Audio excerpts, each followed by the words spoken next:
সম্মানিত নেতৃবৃন্দ, সম্মানিত মুরব্বিয়া এবং আমাদের প্রত্যেকটি এলাকা থেকে আগত সম্মানিত মুরব্বী সহ আমাদের বন্ধু এবং ছোট ভাইয়েরা, আসসালামু আলাইকুম। বিশেষভাবে আজকে যে আমরা এটা সমবেত হতে পেরেছি, এটার একটা বিশেষ ভাবে আমাদের স্মরণ করতে হবে সেই জুলাই বিপ্লবকে, যেটা আমাদেরকে এই সুযোগটা এনে দিয়েছে। বক্তব্যের শুরুতে আমরা যারা জুলাই বিপ্লবে নিহত হয়েছে তাদের আত্মার মাগফিরাত কামনা করছি এবং যারা আহত হয়েছে তাদের প্রতি সম্মান জানাচ্ছি।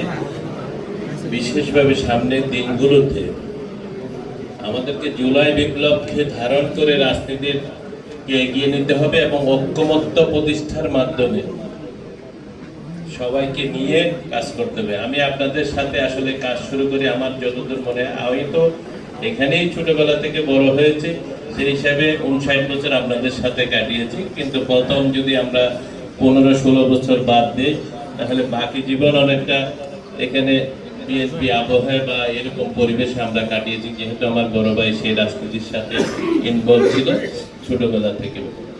ব্যক্তিগতভাবে আমরা প্রত্যক্ষভাবে সমাজ সেবায় আসি 98 সালের পর থেকে, মানে আমি যখন কর্মজীবন আমাদের কনফিডেন্সমেন্টে শুরু করি এবং সেখান থেকে আমাদের তারপর লাইনিজমের মাধ্যমে আমাদের সামাজিক কর্মকাণ্ডগুলোর মাধ্যমে আপনাদের মাধ্যমে বিচরণ শুরু হয় এবং এই ধারাবাহিকতায় রাজনীতিতে আসা হয় 2003-4 সালের দিকে। এর আগে পর্যন্ত আমি সরাসরি কোনো রাজনীতিতে সম্পৃক্ত ছিলাম না এবং সেই হিসাবে যদি রাজনীতির জীবন যদি আমরা হিসাব করি তাহলে আমার প্রায় 21-22 বছর। সালের 1 জানুয়ারি থেকে হিসাবটা খুব সোজা, আমার কার্যক্রমগুলো সামাজিক কার্যক্রমগুলো এর থেকে শুরু। আজকে 27 বছরের বেশি সুস্থ সবল রাখে আপনাদের সবার স্মৃতির পিছনে রাজনীতিতে আসার পিছনে মূল কাজটা হলো যে বৃহত্তর স্কেলে কাজ করার সুযোগ করা।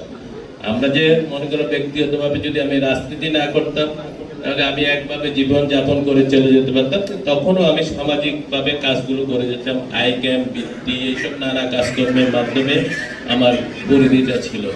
কিন্তু রাজনীতিতে আসার পরে আপনাদের ভালোবাসার কারণে, আপনাদের আন্তরিকতার কারণে, এটা হয়তো আমার দিকটা দেখে যে আমি জেল কাটছি, কিন্তু যে যন্ত্রণাটা আমার পরিবার, আমার ছোট্ট মেয়েটা বহন করেছে, আমার ওয়াইফ বহন করেছে, সেটা সাধারণত মানুষের চোখে পড়ে না, এটা পড়ার কথাও না।